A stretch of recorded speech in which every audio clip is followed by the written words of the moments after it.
¿Qué tal? ¿Cómo están? Espero que no con muchas dudas después de la última sesión.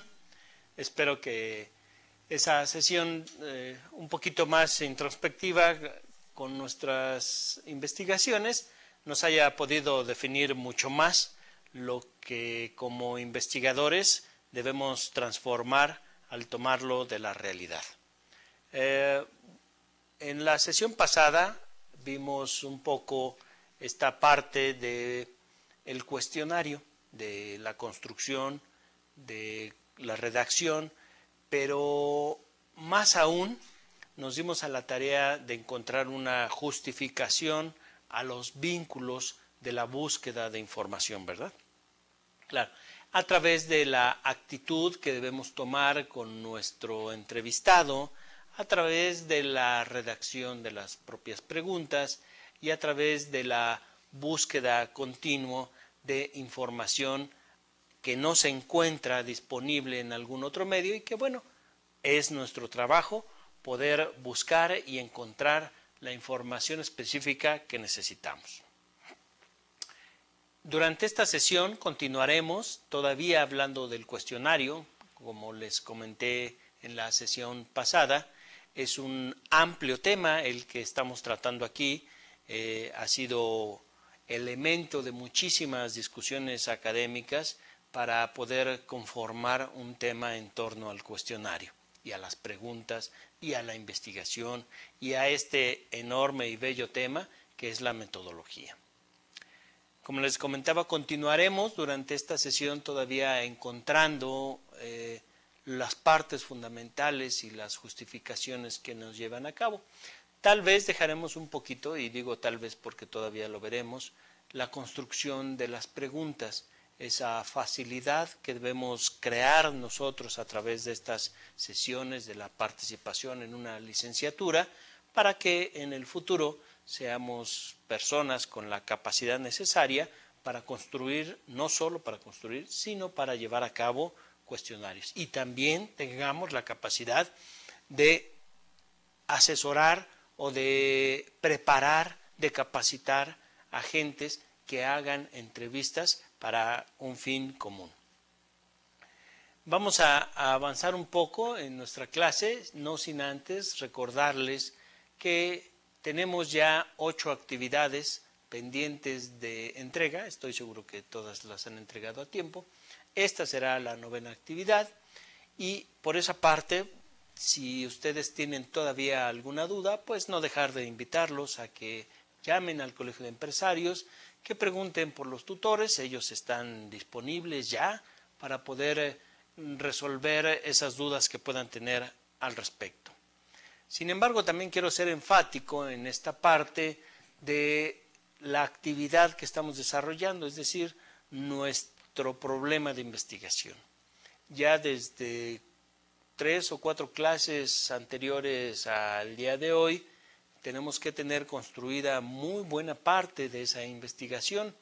Tal vez ya tenemos por ahí el marco teórico, tenemos las partes de la información, tenemos el planteamiento del problema, justificación y tal vez ya algunos habrán contestado una síntesis muy pequeña capitular a una propuesta de índice y claro, todo esto para que tengamos un ejemplo de respaldo como banco de información, un trabajo que hayamos hecho para que en el futuro podamos tenerlo como una guía ahora que tenemos a todos los tutores en espera de nuestras respuestas, ahora que tenemos estos tipos de sesiones donde también quiero reiterar que no dejen de tomar nota de los puntos importantes que así lo consideren para que cuando en un momento de recogimiento ustedes construyan su tarea, bueno, pues puedan acceder y no se pierda este precioso vínculo que nosotros tenemos a través de los medios de comunicación. Vayamos pues al inicio de esta sesión número 9, demos pie a los cuestionarios, a las entrevistas y bueno, encontremos lo que nos trae el día de hoy esta sesión. Como les comentaba, seguimos con el mismo objetivo, no hemos salido de la tercera parte del temario y bueno, debemos unificar criterios, debemos ir sobre sobre la misma directriz y por eso es importante que en cada sesión, aunque sea repetitivo, vayamos ubicando o reubicando cuál es el objetivo de nuestra sesión. Conocer y aplicar los elementos básicos para clasificar las técnicas y registrar la información para un proyecto de investigación que es el que independientemente, particularmente cada uno de ustedes está llevando a cabo, ¿verdad?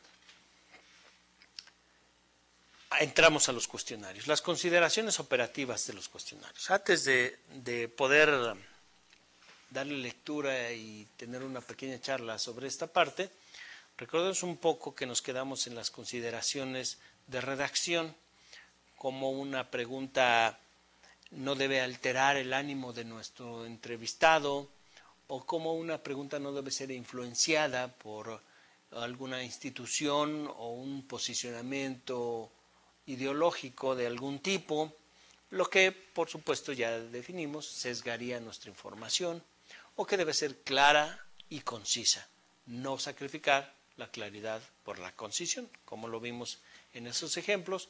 Vimos otros ejemplos de siempre fortaleciendo ese vínculo. Ahora debemos escribir cada pregunta en tarjetas para ordenarlas después según la estrategia planeada.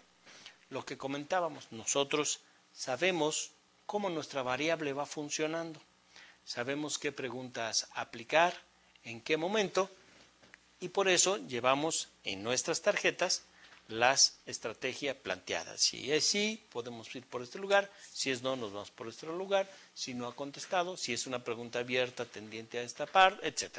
Ahí es donde nosotros construimos nuestra estrategia y a través de estas tarjetas es que nos vamos dando una guía.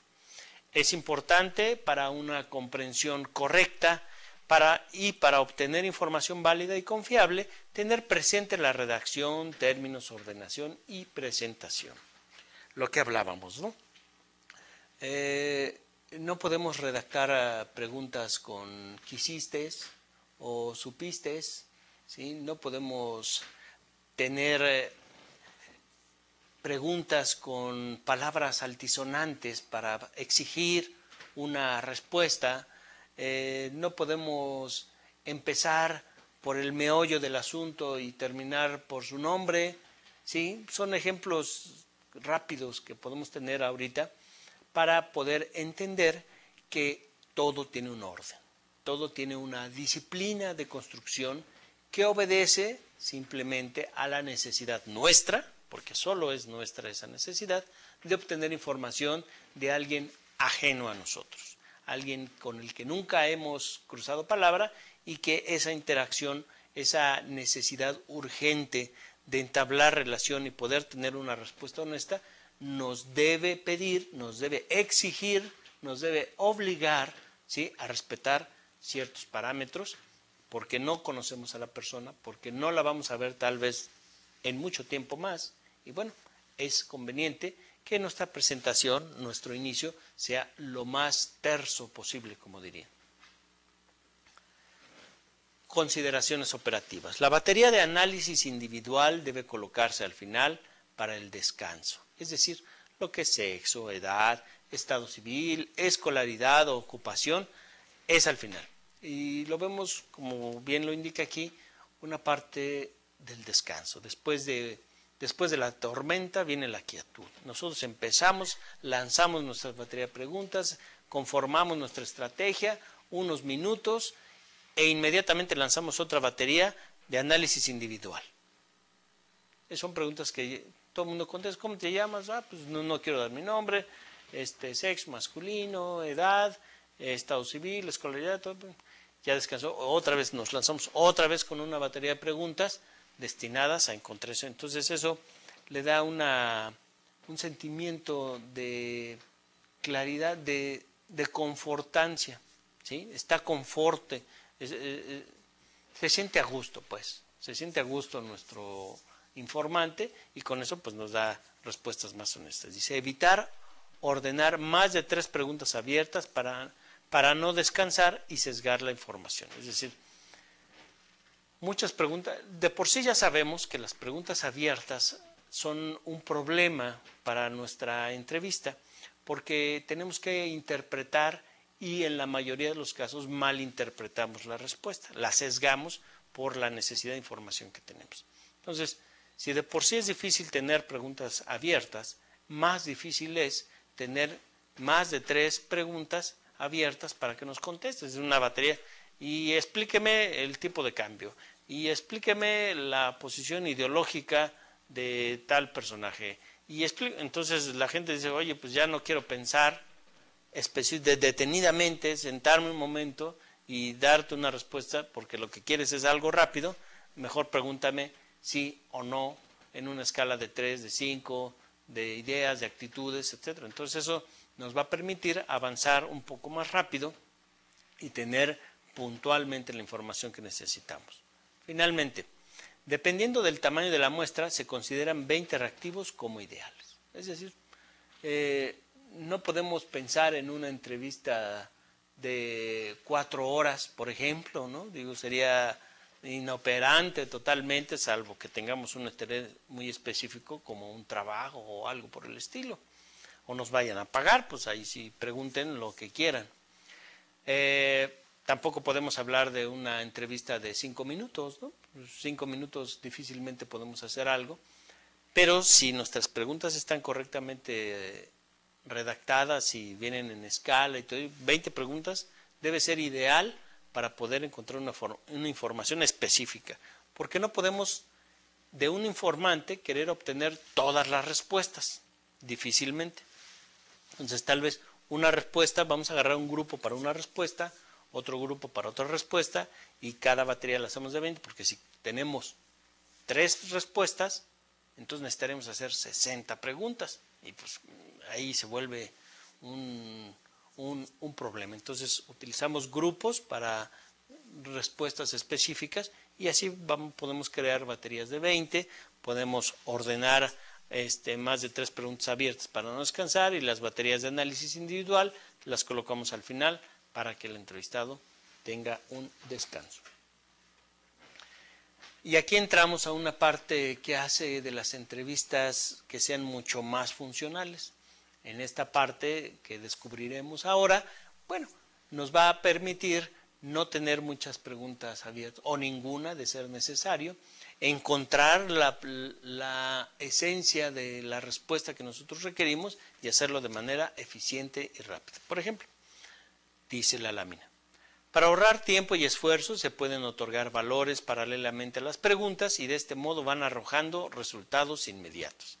La definición de una codificación en unos cuestionarios. Ahorrar tiempo y esfuerzo.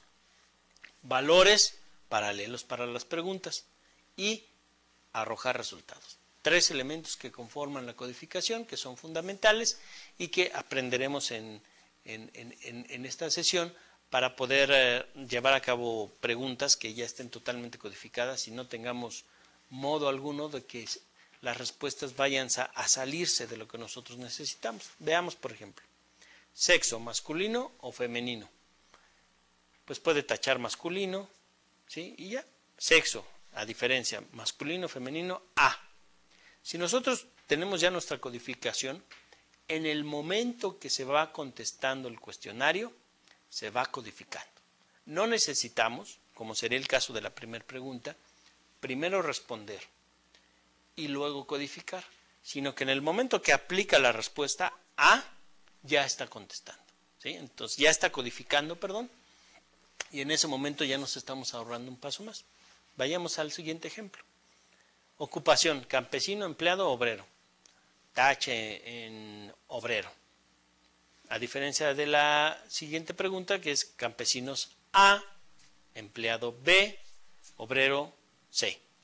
B inmediatamente. Entonces ya tenemos una codificación y ya podemos determinar en nuestra batería de preguntas esenciales, pues B, B, B, A, y las vamos codificando rápido, y ya tenemos una respuesta inmediata, ¿sí?, de cuáles son las características generales de nuestro universo. Finalmente, ¿asisten sus hijos a escuelas públicas, sí o no? Tal vez ahí puede poner sí, porque considero que es más eficiente su educación y me queda más cerca de casa, o no, porque considero que es más es más importante tener una educación dirigida a ciertos elementos que en una pública, etcétera, lo que sea, ¿no? Podemos platicar mil cosas. Y ahí ya se vuelve una pregunta, digo, problemática, a diferencia de el ejemplo que tenemos ahí. Listo. Ya vamos codificando, ya vamos formando nuestra tabla de códigos, ya estamos entrando a esta parte de representar nuestros datos y todo desde el inicio mismo de la pregunta, ¿no? Entonces eso nos va a ayudar muchísimo. Y aquí ya habíamos hablado, aquí ya lo tratamos específico sobre la cédula de entrevista. No debe confundir en el cuestionario. El encuestador llena la cédula de entrevista, ejercicio cara a cara para obtener más información de preguntas abiertas. Se posibilita la opción de aclarar dudas sobre las preguntas, ayuda a personas discapacitadas, física, intelectual y cultural se construyen de igual modo que el cuestionario. Es igual, nada más que ahora el cuestionario en la cédula de entrevista no la tiene el informante, la tiene el entrevistador y nosotros le damos una batería de respuestas y nosotros vamos contestando. ¿Prefiere la escuela pública privada? Sí, yo anoto A. Entonces así, si él me quiere contar la historia de la escuela pública, de la diferencia entre pública y privada, yo lo escucho, pero finalmente le puedo decir sí o no, sí, pum. Pero le doy la confianza de que exprese toda la idea que quiere acerca de esta pregunta, yo me llevo la respuesta que necesito exclusivamente y creo un vínculo fraterno entre el entrevistado lo más pronto posible y obtengo respuestas honestas, ¿no? El encuestador llena la cédula, como les comentaba, cara a cara, se obtiene más información a las preguntas, evitamos las preguntas abiertas, evitamos anotarlas, no evitamos escucharlas. Y se posibilita la operación de aclarar dudas sobre las preguntas. Un poquito repetir lo que hemos visto, que quede claro, que demos unos momentos para apuntar cualquier cuestión al respecto. Y bueno, pues seguimos adelante. El rapport. El rapport es una palabra difícil yo le llamaría vinculación, pero bueno, vayamos a ver lo que en este argot de la metodología de investigación habla acerca del rapport. Y vamos a leer esta definición esencial que les propongo. Relación anímica con el informante, es decir, es un medio para ratificar la importancia de sus respuestas a través de darle seguridad a su confidencialidad. De otro modo, será poco fiel a la realidad, ya sea por temor, vergüenza, identidad, etc. Por eso es que yo les comentaba que tal vez la palabra que deberíamos colocar aquí sería vínculo o vinculación, ¿no? Vínculo fraterno, una unificación de criterios. Si el entrevistado y el entrevistador no logran construir en minutos, y hablo de pocos, en pocos minutos una relación honesta, esa entrevista difícilmente va a servir para los fines que ya hemos mencionado. Por eso es muy importante tener en cuenta el rapport, los vínculos que nos unen, descubrirlos inmediatamente, cuáles son los vínculos que nos descubren con nuestro informante, hacerlos ver, hacerlos valer, ¿sí? Y pues encontrar respuestas verdaderamente válidas en la honestidad, en la realidad, en esa visión sin sesgo sobre la problemática que le hemos planteado para encontrar una respuesta idónea a lo que nosotros estamos construyendo, ¿verdad? Entonces aquí se vuelve muy importante que nosotros nos preparemos y nos capacitemos esencialmente para ver en la cara de nuestro entrevistado, para leer en sus actitudes y en sus gestos la posición que está teniendo con respecto a las preguntas que le estamos lanzando.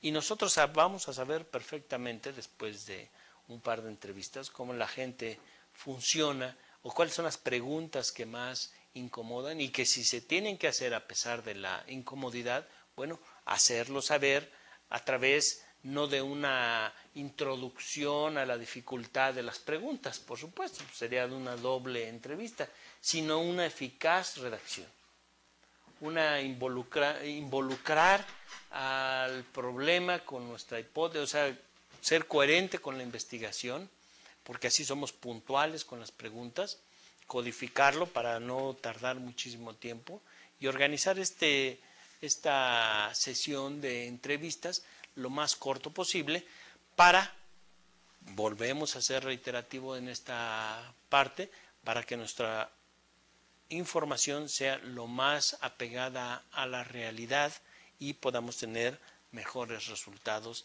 de nuestra investigación, ¿verdad?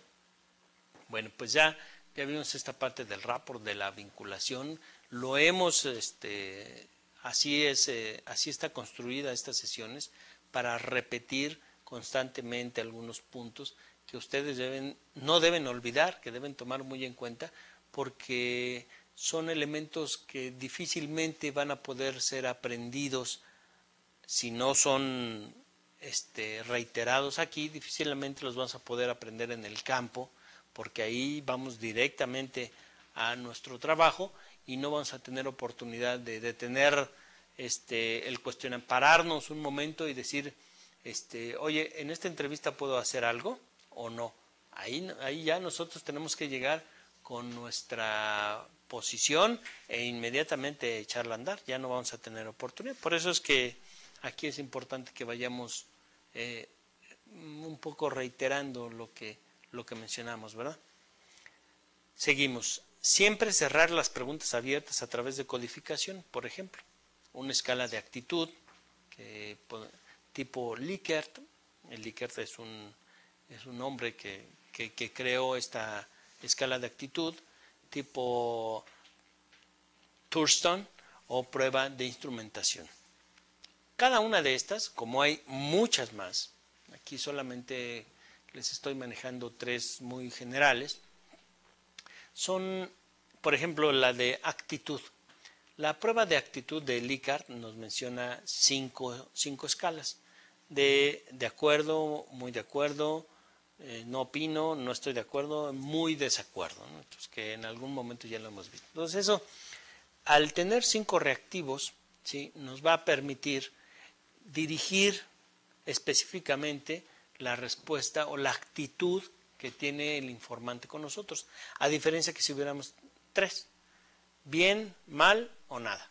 Entonces, no nos da una referencia de actitud muy clara una pregunta de 3 reactivos, con 3 reactivos, pero una con 5 sí, sí nos da o muy al extremo o muy al centro, ¿sí? Entonces ahí ese tipo de codificación que se estudió igualmente en este boom que les mencioné en la clase pasada, bueno, ha permitido que los trabajos se dirijan mucho más específicamente a la búsqueda rápida de los resultados. Igual para las otras 2 escalas, el de tipo Thurston y el de instrumentación, son los mismos casos y como les comento, hay infinidad de escalas que nosotros podemos usar, consultar primeramente y después usar para saber cuál es la que mejor se acomoda a nuestra entrevista, qué tan profunda es la información que necesitamos o qué tan exacta es la información, solamente queremos ver una tendencia o no. Entonces, de eso depende mucho, de cumplir con los requisitos metodológicos que nos hemos propuesto y así poder determinar cuál será la escala idónea. Ahora vamos a otro tipo de elementos de búsqueda de información, que es la experimentación. Esto va a ser un poquito más fácil, a diferencia del cuestionario, de la entrevista, que le llevamos buena parte de tiempo, precisamente por esta falta de exactitud que tiene, dirían algunos. Yo diría más bien por la necesidad de interpretación social que necesitamos de una realidad que nos hemos propuesto como problema de investigación. Entonces es mucho más difícil encontrar una respuesta numérica en la actitud o en la idea de una persona que a través de un experimento. Vamos a ver características del experimento. Es un método clásico de laboratorio científico. Es el que siempre se utiliza. Es un sistema de control para manipulación y observaciones. Características de sofisticación, exactitud, así como para descubrir y desarrollar cuerpos de conocimiento organizado. Es un método aplicable en laboratorio, prolongable al aula, a la empresa, al laboratorio, pero siempre con factores o variables controlados. Es decir, creo que ya nos vamos dando una muy general idea de lo que nos referimos a la experimentación. Y pues digo, estoy seguro que todos en algún momento de nuestra vida educativa llevamos a cabo un experimento. Sabemos muy bien, bueno, esencialmente las partes fundamentales de un laboratorio, algunos elementos, sabemos para qué se usan. Y esto es lo que podemos hablar en cerca a la experimentación. Creo que es muy amplia la palabra, logra expresarnos esencialmente lo que tenemos. ¿Y qué tiene que ver con nosotros? Bueno, pues en esta parte es complementaria de un investigador social. Si nosotros estamos hablando de un laboratorio, ¿sí?, de un laboratorio médico, bueno, pues ahí no habrá ninguna interpretación de actitudes o comparativas de respuestas, por supuesto que no. Ahí lo que se quiere es cuál es el número de plaquetas que tiene o la cantidad del porcentaje de glóbulos rojos, no sé, mil cosas, son exactas, son matemáticas, son numerales estas respuestas y no hay modo de una interpretación, tan fríos como lo puede ser un simple número.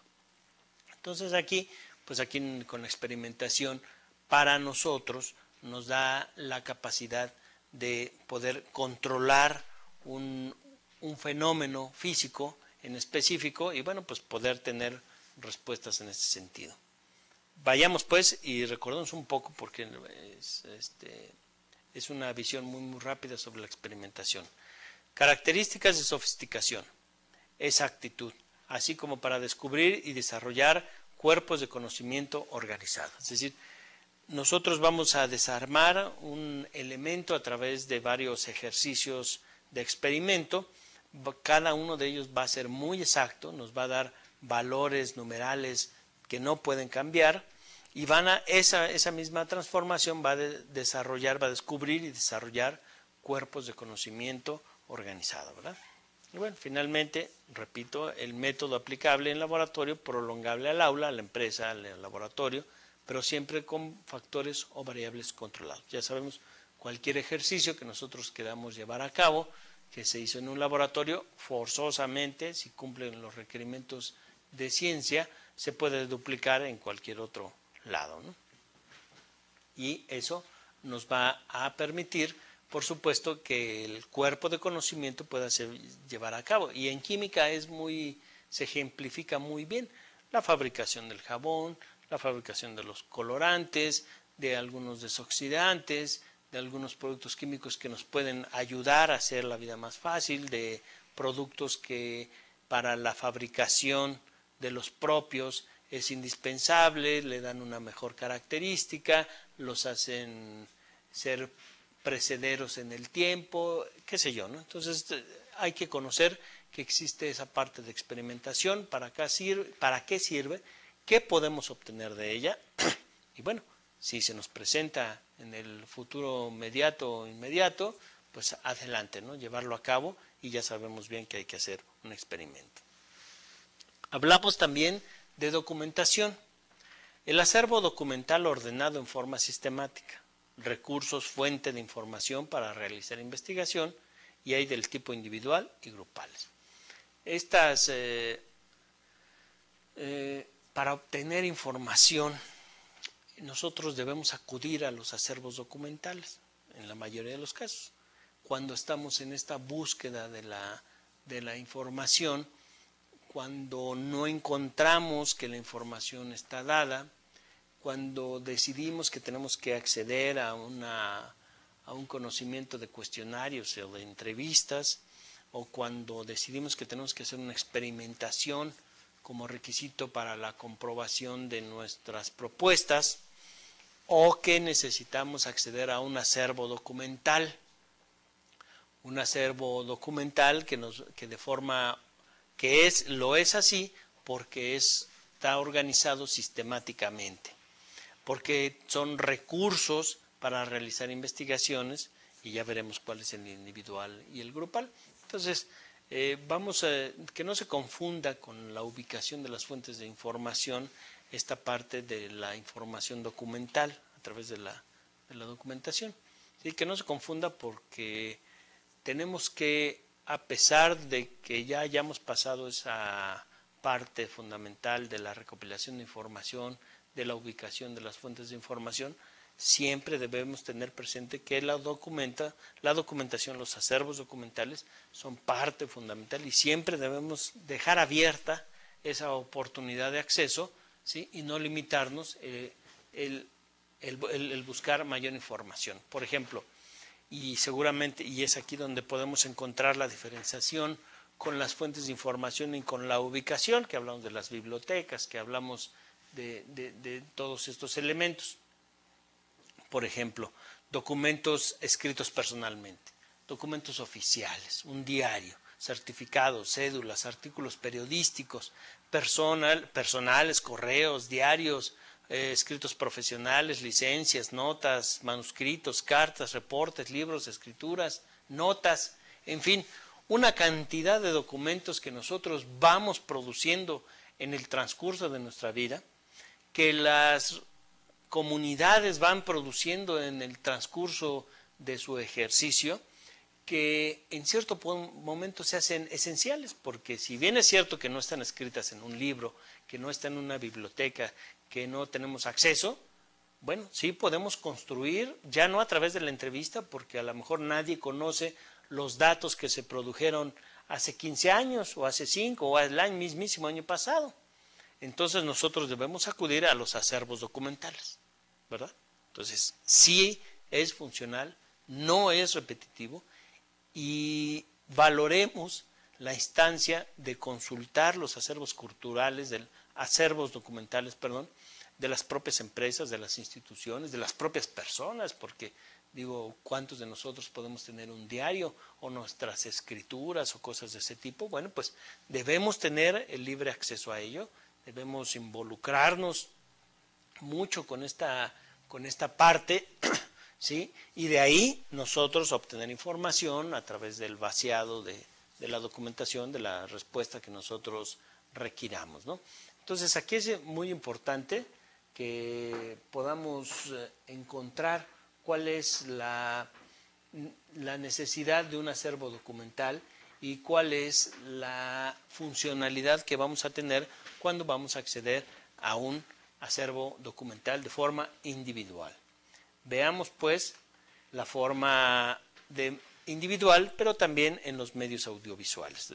Nuestras imágenes, nuestras fotografías, los propios tatuajes, cintas de audio, video, dibujos, pintura, todo lo que dentro de un audiovisual o dentro de los archivos personales varios, cualquier otro que sea, pueden influir y pueden tener la capacidad de proporcionarnos la información necesaria para continuar con nuestra justificación o nuestra hipótesis o aquello que estemos buscando como resultado de esta búsqueda, ¿no? Entonces, vamos a retomar que tenemos el cuestionario, tenemos la entrevista, ¿sí? Tenemos el acervo documental, y bueno, pues vamos avanzando en abarcar todas las necesidades, todos los medios de información a los que nos podemos allegar, todos los medios de información que nosotros debemos buscar, aun cuando consideremos que no es importante en cierta parte de nuestra investigación, no debemos dejarla ir.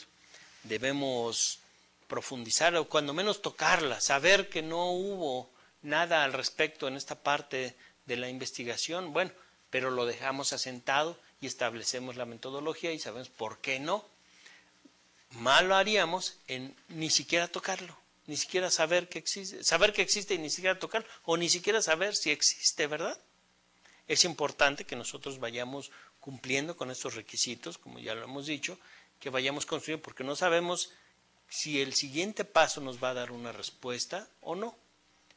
Pensemos que sí, pensemos que la generalidad científica de la actitud académica, de la actividad académica, cada una de ellas proporciona la satisfacción de una respuesta.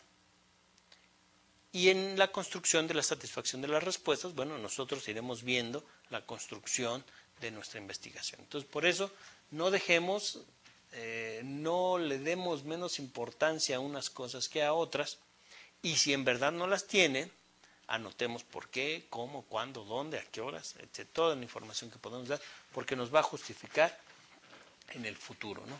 Cuando estamos hablando de acervos documentales de forma grupal, estamos hablando de documentos que tienen una finalidad oficial, por ejemplo, una finalidad ideológica, declaraciones partidistas, protestas, amenazas, ponencias, actas constitutivas, finalidades profesionales, otras finalidades. Y bueno, aquí ya nosotros vamos, por ejemplo, la investigación de un instituto político. Casi todo esto cae dentro de la investigación de un problema que involucra a un instituto político, no hacia un individuo. Entonces es ahí donde nosotros podemos especificar. La investigación de acervos documentales individuales no se llevó a cabo debido a que estamos hablando de un órgano público, ¿sí?, que tiene un interés grupal y el cual sus acervos documentales se basan en esto y eso, y encontramos entonces finalidades con las posiciones, los principios ideológicos de un instituto político.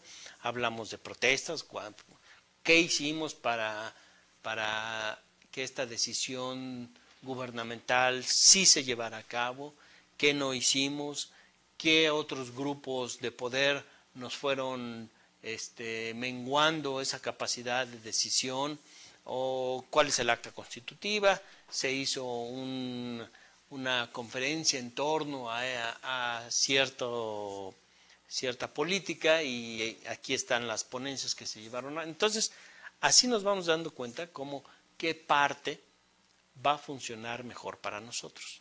Si la parte individual, por las características de nuestro informante, o si las características grupales, por la conformación de nuestras comunidades a investigar.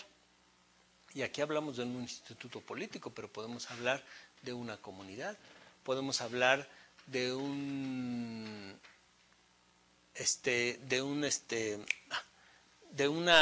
grupo de personas que va a comprar cierto producto, ¿no? Se me fue la palabra, pero en fin.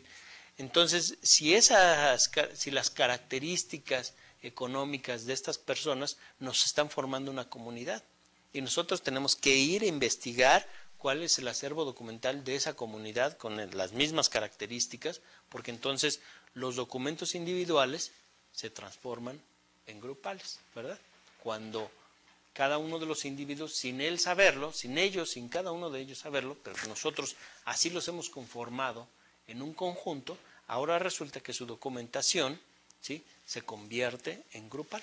Y bueno, pues así es como nosotros vamos jugando con los requisitos esenciales de nuestra búsqueda de información a través de las entrevistas, en este caso a través de los acervos documentales. Entonces, también tenemos dentro de las agrupaciones, dentro de los grupos, los audiovisuales y páginas de web, imágenes, cintas de audio-video, dentro del material organizado, que esto sí es un producto de grupos reconocidos, memorandos, fotos, evaluaciones, reportes, publicaciones, planes, avisos, mensajes en medios de comunicación. Entonces, yo creo que ya estamos pensando en nuestro objeto de información y le vamos dando una dirección específica en nuestra mente cuando empezamos a hablar de estas recopilaciones de información, en este caso de los grupales, de los acervos documentales, ¿no? Entonces, veamos cómo cada uno de los requisitos que nos son presentados por una metodología de investigación, pues inicialmente creemos que no va a funcionar, creemos que no está hecho para nuestra investigación o para nosotros mismos. pero nos vamos dando cuenta que cada uno de las piezas que nosotros construimos para formar un muro, por ejemplo, o una construcción específica, bueno, cada una de las partes se vuelve funcional. Cual más alejado, cual menos útil que puede estar en una construcción, cada ladrillo, cada varilla, cada kilo de cemento es parte fundamental, sin la cual la construcción no estaría finalmente construida, ¿no? Imaginemos una casa sin recubrimiento o sin columnas, ¿no? Entonces, digo, hay partes importantes como los cimientos o hay partes no tan importantes como la decoración, pero que sumado en un todo, así como los grupos, la aportación de la información de cada uno de los elementos del grupo o de forma individual la aportación de información que un individuo nos puede dar acerca de un problema, bueno, construye en su conjunto una respuesta que es la que va a validar, es la que nosotros vamos sumando a nuestras investigaciones y es la que bajo el ojo capacitado de un investigador da una respuesta que resuelve una y muchas problemáticas en el futuro. Es importante por eso continuar cumpliendo con estos requisitos metodológicos que nos vamos marcando. Y si cada uno de ellos lo anotamos y lo cumplimos con una aportación mental rápida sobre lo que entendemos o cómo puede funcionar, vamos a ver que con el cumplimiento de cada uno de los requisitos vamos construyendo una edificación mucho más elaborada y por ende mucho más con un poder de respuesta fortalecido por la justificación, por la alimentación de la información a la cual nos debemos. Entonces, vayamos cumpliendo poco a poco con cada uno de los requisitos ahora que tenemos esa oportunidad y tenemos una justificación para hacerlo. En el futuro tal vez no haya quien esté atrás de nosotros diciéndonos hay que hacer este paso y este paso, y bueno, pues es en ese momento donde la rigurosidad y la disciplina académica e intelectual que nos formamos hoy nos dará en el futuro respuestas más fáciles y sencillas. Material organizado específicamente en partes grupales, ya habíamos visto los memorándum, las fotos, evaluaciones, reportes, publicaciones, planes, avisos, mensajes en medios de comunicación. Creo que esto ya lo habíamos repetido, pero digo, no quiero dejar de ponérselos al margen de que ustedes identifiquen la posición de cada uno de estos elementos en su propio trabajo y así poco a poco vayamos construyendo lo que hasta ahora debe ser pues hasta ahora una duda, pero que con el paso de la aplicación de los requisitos se va a convertir en una solución. Y eso es totalmente satisfactorio para cada uno de nosotros, ¿verdad? Finalmente, los registros en archivos públicos, estamos hablando de otra parte de los grupales, pero veamos dos ejemplos, el catastro o el registro de propiedad intelectual, donde nosotros tenemos el acceso a un acervo documental de tal magnitud que nos da una idea muy clara de las posiciones que existen. Por ejemplo, en registros de propiedad intelectual, cómo se va avanzando en el registro de las conferencias de cierto tema o cómo se va copiando los derechos, se va transgrediendo estos derechos intelectuales en ciertas obras o en ciertos rubros de la música o del cine, o cómo se hace falta una reglamentación o regularización más específica para la aplicación de los derechos de autor concedidos. Digo, vamos por mil cosas. El catastro, ¿no? Hablar también del registro público de la propiedad, hablar de los metros cuadrados de construcciones, de las características de las construcciones, nos da, por ejemplo, este mapa mercadológico sobre las regiones, nos hace ver cuáles son regiones con un ingreso económico más alto que otras regiones y nos da la oportunidad, pues, de insertar nuestros productos en el esquema económico que más nos convenga.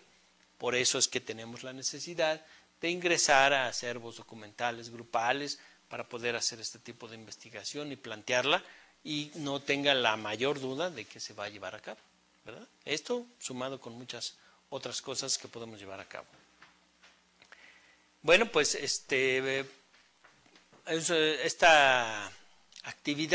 con esta actividad cerramos ya esta parte de la conformación, de la obtención de nuestra información a través de medios diferentes de los clásicos, como pudiera ser una biblioteca, a través de los cuestionarios que nosotros realizamos, a través de una entrevista cara a cara, del fortalecimiento de los vínculos entre el entrevistado y el entrevistador, a través de lo que se llamó aquí el rapport, la cédula de entrevista en la que nosotros le vamos a dar la dirección al informante sobre lo que necesitamos saber y que también, por supuesto, hablamos aquí acerca de la redacción de las preguntas, de las actitudes que debemos tomar con nuestro investigador y cómo debemos llevarlas a cabo, ¿verdad?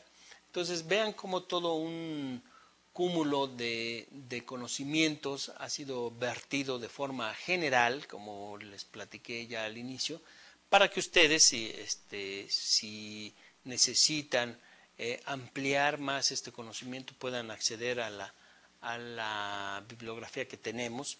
Sin embargo, este curso nos da los pasos fundamentales para llevar a cabo un cuestionario, una entrevista.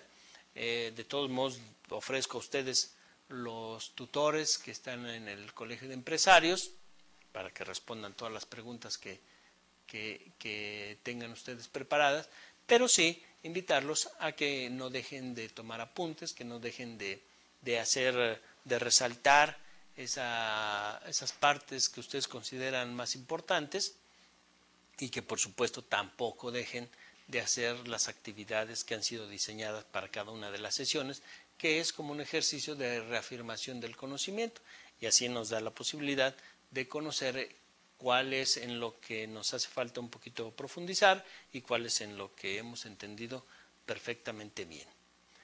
Ahora vayamos un poco a hablar sobre la investigación que han llevado a cabo, y les he venido repitiendo desde unas clases para acá la necesidad de la construcción de ello. Ya para este momento deben tener buena parte, deben tener ya el tema, por supuesto, deben tener la justificación de por qué están haciendo esto y principalmente deben tener un marco teórico en relación a lo que estamos investigando. Es decir, ya el marco teórico lo hemos construido a través de la búsqueda de la información a la que ya nos hemos dado un tiempo para ubicarla principalmente, pero también para obtener algo de información. Seguramente debemos haber visitado una biblioteca, debemos haber asistido a la consulta de internet, en algunos casos en las hemerotecas, por supuesto, y ya cuando menos tenemos una lista, ¿sí?, de la información que requerimos para nuestro problema. Tenemos una lista de los autores y de las teorías que se han vertido en torno a nuestro problema y con ello pues, tenemos ya la capacidad de poder justificarlo. Ahora vamos a buscar, aparte de las teorías, vamos a conformar esos ejercicios que se han hecho. Para esto yo quiero invitarlos a que accedan a alguna biblioteca, específicamente la de la UNAM, sobre alguna tesis, ¿sí?, sobre las tesis en específico, si es así de convenir por ustedes, acceder a alguna facultad en específico que se dedique a este tema y buscar sobre eso. Tal vez sea la única vez que profundicemos de este modo, pero en el tiempo de esta sesión es muy importante que podamos llevarlo de este modo para que en el futuro sepamos dónde está la información. Entonces, espero que sí estén llevando a cabo de una manera eficiente, sin muchas dudas, y si las hay, aquí estamos para servirles, y estén conformando lo que poco a poco les hemos ido comentando. Ahora les dejo aquí con el marco teórico, la ubicación de las fuentes de información, lo que les comenté hace un momento, ver dónde está la verdadera información que nosotros necesitamos y bueno, pues resolver la actividad que tenemos para este momento. Les agradezco mucho su atención en esta sesión número 9, a punto de finalizar nuestro trabajo en la materia metodología de la investigación. Hasta luego y que estén muy bien.